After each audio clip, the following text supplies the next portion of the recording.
हमारी ज़िंदगी में जब सब कुछ उल्टा-पुल्टा चलने लगता है और दिल पूछता है, मेरे साथ ही ऐसा क्यों? तो ज़रा ठहरो और एक बात बहुत गहराई से समझ लो।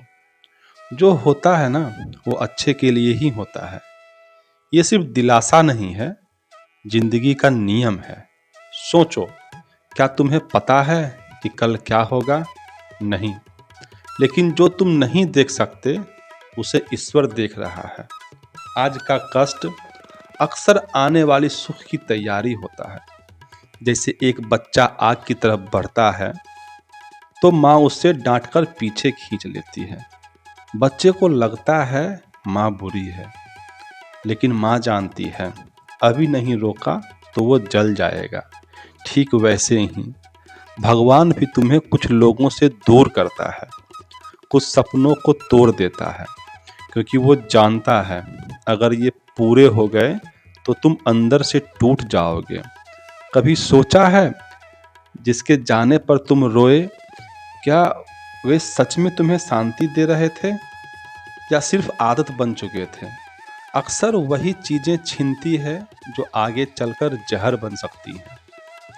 जिंदगी की सच्चाई ये है, जो आज अभिशाप लगता है वही कल वरदान बन सकता है। लेकिन हम बीच में ही हार मान लेते हैं, क्योंकि हमें तुरंत परिणाम चाहिए।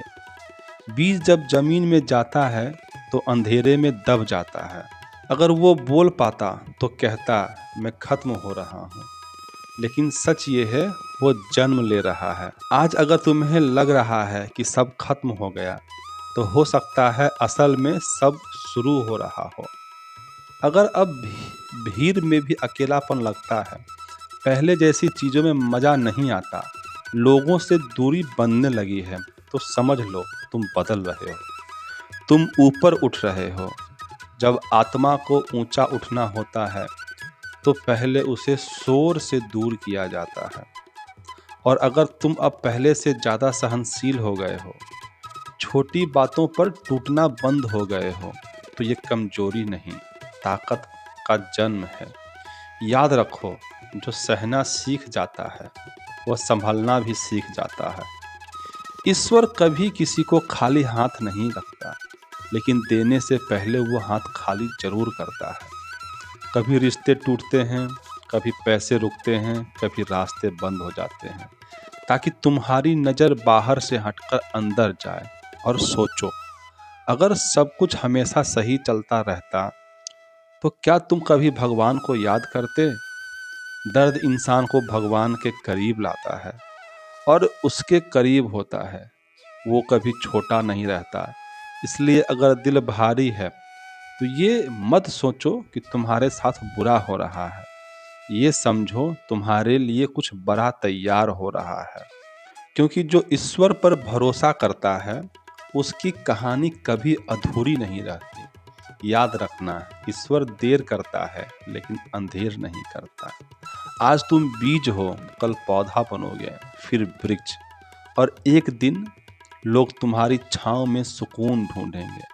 बस एक काम करना, जब भी कुछ बिगड़े दिल से कहना, हे प्रभु, मुझे नहीं पता इसमें मेरा क्या भला है, लेकिन मुझे आप पर पूरा भरोसा है। और यही भरोसा तुम्हारा सबसे बड़ा कवच है। अंत में बस इतना याद रखना, जो चला गया वो जरूरी नहीं था, जो टूट गया वो कमजोर था, और जो बचा है वही असली है। तुम्हारा समय आ रहा है, धीरे आ रहा है, लेकिन स्थायी आ रहा है। इसलिए घबराओ मत, शांत रहो और भरोसा रखो।